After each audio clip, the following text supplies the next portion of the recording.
Hello everyone, welcome back to the channel Exam Assam. আজি আপোনালোকৰ ওচৰত এটা ডাঙৰ আপডেট লৈ আহিছো।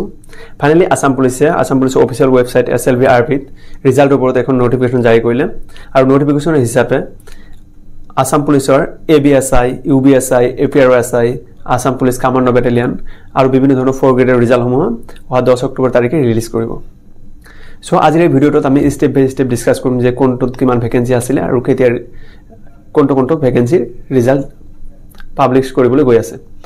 যদি আপোনালোকে বিচাৰে যে ডাইৰেক্ট নিজে যাই কেনে চেক কৰিব তেন্তে ডেসক্ৰিপচনত অফিচিয়েল ওয়েবসাইটৰ লিংকটো দিয়া আছে, তাতে যাই কেনে চেক কৰিব পাৰে, নহলে ভিডিওটো হেকলৈকে চাব। সো এটা আমি স্টেপ বাই স্টেপ চেক কৰিম। সো এটা আমি আছো আসাম পুলিচ অফিচিয়েল ওয়েবসাইটত, আপোনালোকে চাব পাৰে 7 তাৰিখে এটা নতুন মানে আজি অলপ আগতে এটা নোটিফিকেশন আহিছে। নোটিফিকেশনত ক্লিক কৰিলে ইয়াত আপোনালোকে চাব পাৰে এখন নোটিছ আহিছে। নোটিছটো কি কৈছে? The final result of the below mentioned requirement will be uploaded on 10/10/2025 at 11:30 AM on the official website link to the asset. That means 10 তারিখে 11:30 এই নিচত যিবোৰ দিয়া আছে সেইবোৰ ৰিজাল্ট পাবলিশ কৰিব। কোনবোৰ দিয়া আছে চাও, 144টা পোস্ট আছে ABSI, সেইবোৰ ৰিজাল্ট দিব। দেন 7টা পোস্ট আছে APRSI, দেন ABSI আছে 51টা পোস্ট, দেন এটা পোস্ট আছে এসিস্ট্যান্ট ডেপুটি কন্ট্রোলার। তাৰপিছত আপোনাৰ আসাম পুলিচ কমান্ডো ব্যাটালিয়ন আছে 164, এইটো ৰিজাল্ট দিব।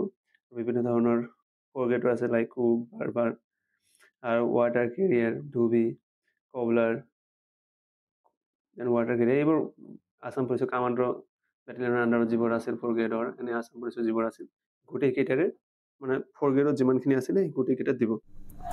বাট মনত ৰাখিব অহা 10 অক্টোবৰ তাৰিখ 11:30 আপোনাৰ ৰিজাল্ট ডে।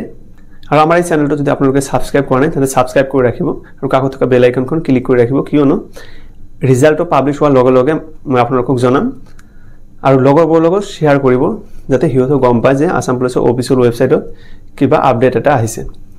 সো আজিৰ ভিডিঅ'ত এইখিনি আছিল। আশা কৰোঁ ভিডিঅ'টো ভাল লাগিছে। ভাল লাগিলে লাইক, কমেন্ট আৰু শ্বেয়াৰ কৰিব। Thank you for watching this video.